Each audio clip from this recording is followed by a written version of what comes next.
Guys, welcome back to the content. Let's dive straight into today's topic of fraud and how much we lose our people every year, how much money, how much manpower, and how much human loss our country is suffering every year because of things that we know which is gonna happen every year. We know it's gonna come again and again and again because we do nothing about it. So today, our research, our mindset, our idea is gonna be focused on why fraud is taking lives of people every single year, why we have not done enough to help prevent it, because the truth is, have we done enough? The numbers of death toll, the numbers of our capital being wasted, the amount of money that is gone, damaged, disappear every single year from our economy says otherwise. So we are going to dive into this content today. So let's get started, guys. All right, let's look at this first. If you go and find annual import of crops in Nepal, you will see that in fiscal year 2019-20, Nepal spent rupees 243 billion importing food, which was an increase of rupees 19 billion compared to previous fiscal year. All right, everybody knows about it. Like by now we are all used to saying that, yeah, like we import more than we export, guys. Let's dissect this topic little bit, guys. Like we are not in rush to bring our viewers in and to get the subscribers in, guys. Like if you like the content, make sure you hit that like button. Otherwise, please listen to me. Every year, guys, every year we waste this kind of money. Every year we buy from other country, and as an entrepreneur perspective, like you would think like, okay, what is a business that has a good market in Nepal?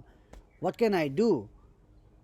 And then, like you read about, like buying of food, buying of vegetables, buying of perishable things from India. So even crops like rice, dal, and vegetables that are farmed extensively in Nepal are imported. For instance, last year Nepal spent over 33 billion rupees importing rice, rupees 15 billion worth of maize, rupees 15 billion of millet.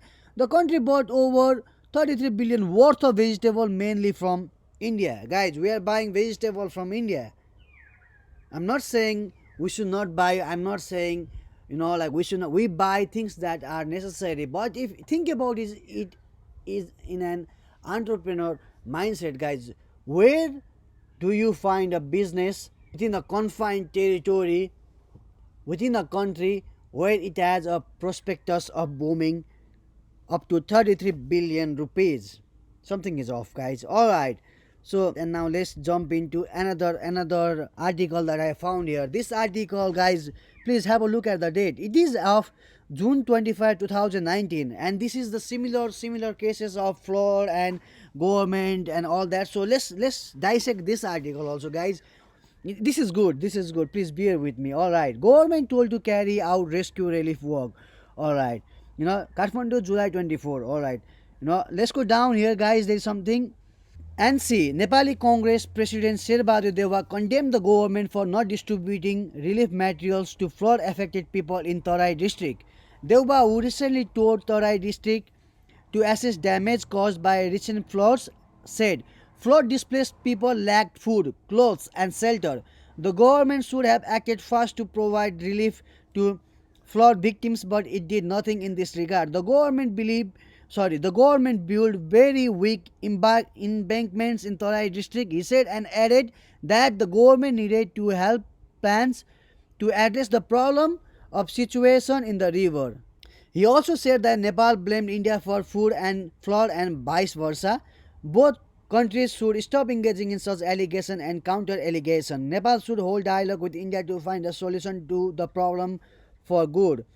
NC lawmaker Minendra Rizal, who had moved the motion of urgent public importance in the House, said government needed to prepare an integrated plan to address the problem of disaster victim. RJP and lawmaker Rajkishore Yadav, who seconded the motion, said the government preparedness to deal with flood and landslide was not enough even when the member of the relevant House of panel had warned government of disaster risks. Alright, guys, let's go down and you'll see here. RJP and leader Rajendra Moto said the people questioned the presence of government in flood hit areas as they did not get any relief from the government. He said district communities that address problems of disaster had millions of rupees in their account and yet victim of disaster had not received relief from the government. Alright guys, I think we should dissect this topic little bit. Like this article was published by the Himalayan Times. I'm trying to find the name of the author, give him a quick shout out. All right, so look, guys, there is some pattern here. Like let's look at, okay, where is our the current Prime Minister of Nepal, Mr. Sherbahadur Deuba. The current Prime Minister of Nepal, our Mr. Sherbahadur Deuba, at this moment, like if we look back of the article from 2 years ago, like we know that he went and saw the problem. We have already established dialogue saying that he is aware of every year flood going in Nepal, every year people suffering, every year. Similarly, some of other people, like these all people, they know what the problem is. And like funny thing is, guys, like funny thing is how we don't get to hear what they are going to do before next year, what they are going to do to help prevent it. Not rescue, not relief, not give them a fund. They don't need they don't need things later on, guys. Like as all these farmers, guys, all these people who are living in less than $1 or $5 per day, give them opportunity before something devastating happens to them, not after the flood is gone and then you say, oh, we're gonna give you this and we're gonna give you that. No sir, no sir. All right, guys, let's have a look at like how much people die annually in Nepal from flood. More than 100 killed due to flooding and landslide in Nepal. This is the article from 2 days ago. I couldn't find the exact figure on how much people have died or how many people have lost their life from flood alone in 1 year, in 5 years, in a decade. I couldn't find that report, guys. So if you have information regarding that, if you could like just help me out and like put the blog down, or like if you could tag me, that would be awesome, guys. Similarly, let's jump here, guys. Like number of life lost due to floods and flash flood in US from 1995 to 2019, guys. You can see a data here. The same thing I tried to find in Nepal and I couldn't find. So yeah, good luck with that. So look, guys, 80, 38, 48. The highest casualty in a year was 176, and in 2019, the recent one was 92 casualties. And guys, be like if you are going to think like all right, like all right, but they're also a developed country and they have all that. Yeah, I agree. They have advanced weather monitoring system. They are developed, but guys, they did it themselves. Nobody else did that for them. So are we going to wait for somebody else to say that, yeah, like they are gonna give this for us? Are we going to ask questions? Are we going to raise our public figures to say, hey, guys, we are not happy. We are not impressed. Alright, so this is another article I found from Climate Change in Nepal Impacts and Adaptive Strategy by Ajaya Dixit. Big shout out to you, dude. Institute from Social and Environmental Transition Nepal. I hope you don't mind me, using this. The problem of today shows that drought, forest fire, and flooding will only be magnified by climate change. In Nepal, changes in monsoon pattern will greatly exacerbate the situation of unacceptable presence of poverty and inequalities of opportunities in the country. While many Nepalese people are coping autonomously to current stresses, the state must design and implement effective strategy to adapt to climate change impact to achieve economic and social progress. Adapting to long and short-term climate-related problems need creative engagement among government, market actors, and the civic movement. Alright, guys, give it a minute to sink in. The problem of today, such as drought, forest fire, and flooding, will only be magnified by climate change. Guys, climate change is real. Like every year we are losing. Every year the glacier is getting thinner and thinner. Every year the temperature is rising. Every year the rainfall during the time of rainfall, the rainfall is getting severe. During the time of being cold, the weather is getting cold. So the problem is real, guys. The problem is real. So we have to think in terms of preventing, promoting, and sustainably preserving our things. Like you cannot just like this.